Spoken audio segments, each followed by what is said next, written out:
आली आली कोजागिरी पौर्णिमा शरदाचे चांदणे घेऊन, कोण कोण जागे हे पाहते लक्ष्मी दाराशी येऊन, कोण कोण जागे हे पाहते लक्ष्मी दाराशी येऊन.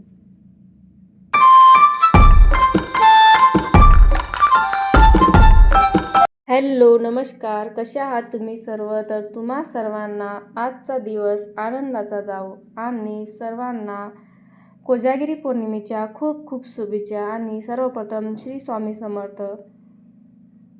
तर व्हिडिओ स्किप न करता शेवटपर्यंत नक्की बघा. चला तर मग व्हिडिओला सुरुवात करूया. पूजेची सुरुवात ही दीप प्रज्वलाने आणि स्वस्तिकानेच आपण करायची असते. तर आता मी मांडणी करते. तर आपण ही मांडणी करत असतो तेव्हा शक्यतो पांढरा वस्त्र घ्यायचा. तर इथे मी हा पाट ठेवत आहे आणि त्याच्यावर पांढरा वस्त्र आतून घेतलेला आहे. आता मी कळशाला चारी बाजूने कुंकू लावून घेत आहे आणि त्याच्यामध्ये 1 रुपयाचं नाणं आणि 1 सुपारी टाकून घेत आहे. हळदी कुंकू वाहून घेत आहे. त्यानंतर दुर्वा असेल तर तुम्ही दुर्वासुद्धा टाकू शकता. त्यानंतर नागवेलीची पाने किंवा आंब्याची पाने सुद्धा घातली तरी चालेल.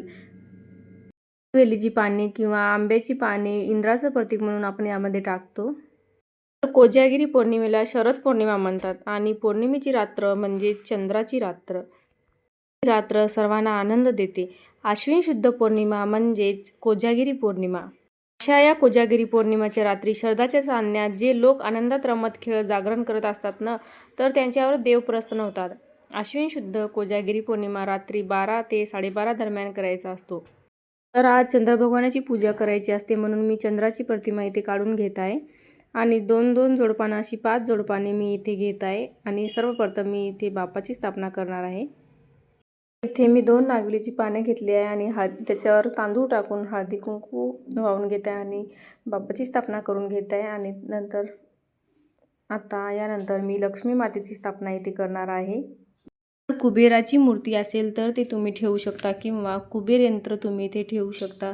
आणि जे चौथं पान मी इथे ठेवणार आहे ते भगवान विष्णूची मी स्थापना करणार आहे. तर भगवान विष्णूशिवाय लक्ष्मी मातेची सेवा ही अपूर्णच असते. तर अशा प्रकारे ही सर्व देवांची मांडणी इथे मी करून घेणार आहे. ही मांडणी एकदम साधी आणि सोपी आहे. त्यामध्ये अवघड असं काहीच नाही आहे. पूजा आपल्याला 12 ते 12:30 दरम्यान करायची आहे. पूजेची मांडणी जरी आपण करत असलो तरी पण पूजा आपल्याला 12 वाजताच करायची आहे. भगवान इंद्र, चंद्र, लक्ष्मी, कुबेर, विष्णू यांची वर्षातून सेवा करण्याची हीच एकमेव अशी वेळ असते. आणि या दिवशी सर्व देवी देवता पृथ्वी तलावर आशीर्वाद देण्यासाठी येतात आणि आपण त्यांना अमृताचा म्हणजे दुधाचा नैवेद्य दाखवायचा असतो. सर्वप्रथम इथे मी बाप्पाची पूजा करून घेतली आहे आणि नंतरच मी सगळं बाकीच्या देवाची पूजा केलेली आहे. अतिशय लक्ष्मी प्राप्तीचा उपाय आहे. कोजागिरी म्हणजे को जागृती असा या शब्दाचा अर्थ होतो. आणि लक्ष्मी म्हणजे श्री, शोभा, गुणलक्ष्मी अशा अनेक प्रकारची असते. भावलक्ष्मी, वित्तलक्ष्मी ही जागृत माणसांना मिळते. आळशी किंवा झोपाळू व्यक्तींना प्रत्यक्ष समोर आलेल्या लक्ष्मीला हा ओळखू शकत नाही. याच पौर्णिमेच्या रात्री देवाचा राजा इंद्र पृथ्वी तलावर फिरत असतो आणि कोण जागरण करतात, कोण पूजा करतात हे तो पाहत असतो. कोजागिरी पौर्णिमेच्या दिवशी देवी लक्ष्मीची यथायोग पूजा केल्यास सुख, समृद्धी आणि समृद्धीचे आशीर्वाद प्राप्त होतात, अशी धार्मिक श्रद्धा आहे. दरवर्षी आश्विन महिन्यातील पौर्णिमेला कोजागिरी आपण साजरी करत असतो. शरद पौर्णिमा असा दिवस मानला जातो जिथे चंद्र 16 कलांसह चमकतो आणि पूर्णता दर्शवितो. हिंदू पौराणिक कथानुसार प्रत्येक कला मानवामधील विशिष्ट गुणाशी संबंधित आहे आणि एकत्रितपणे ते आदर्श मानवी व्यक्तिमत्वाला रूप देतात. अनेक जण भक्त कोजागिरीच्या रात्री दूध आटवून ते दूध देवाला नैवेद्य दाखवतात आणि घरातील व्यक्तींना सुद्धा तो दूध घ्यायचा असतो. तर या पूजेमध्ये ठेवलेल्या सुपाऱ्या आपण तिजोरीमध्ये ठेवत असतो. दरवर्षी ह्याच सुपाऱ्या आपल्याला पूजेमध्ये वापरता येतात. 12 ते 12:30 दरम्यान लक्ष्मी प्राप्तीची आपण सेवा करायची असते. तर त्यासाठी यामध्ये श्री स्वामी समर्थ यांचा जप करायचा असतो आणि त्यानंतर लक्ष्मी गायत्री मंत्राचा जप आपण करायचा असतो आणि विष्णू मंत्राचा जपसुद्धा करायचा असतो. कुबेर मंत्राचा जप करायचा तर 16 वेळा श्री सुक्त पठण करायचा किंवा 1 वेळा तरी करा आणि गीतेचा 15वा अध्याय आपण वाचायचा आहे.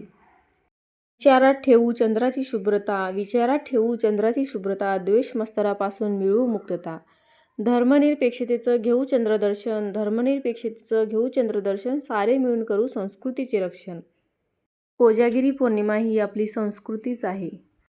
तर कोणतीही पूजा म्हणलं की रांगोळीशिवाय पूजेला शोभा येत नाही. म्हणून तर आता मी इथे रांगोळी काढून घेत आहे आणि छानपैकी अशी सजवून घेत आहे सगळ्या पूजेला. तर इथे मी छान अशी रांगोळी काढून घेत आहे आणि अशा प्रकारे मी पूजा मांडलेली आहे. रांगोळीच्या साईडने दोन्ही बाजूने मी दिवे असे सजवून फुलामध्ये ठेवलेले आहेत. आता हे पंच आरतीचा आपला दिवा हे मी याच्यामध्ये वाती टाकून घेत आहे. आपण आरती घेतो ना त्या दिव्यामध्ये आपण फुलवातीच टाकल्या पाहिजे आणि तुपाचा दिवा आपण प्रज्वलित केला पाहिजे. तर जे चुकलं ते माझं आणि जे बरोबर आहे ते देवाचं. तर व्हिडिओ शेवटपर्यंत पाहिल्याबद्दल धन्यवाद आणि व्हिडिओ आवडला असेल तर व्हिडिओला लाईक करा, सबस्क्राईब करा आणि बेल आयकॉनला क्लिक करा, जेणेकरून पुढचा व्हिडिओ तुम्हाला त्याची लिंक सर्वात पहिले पाहायला मिळेल. अशी माझी सांग्रसंग्रहित पूजा ही झालेली आहे. तर पुन्हा भेटूया पुढच्या व्हिडिओमध्ये. तोपर्यंत बाय बाय.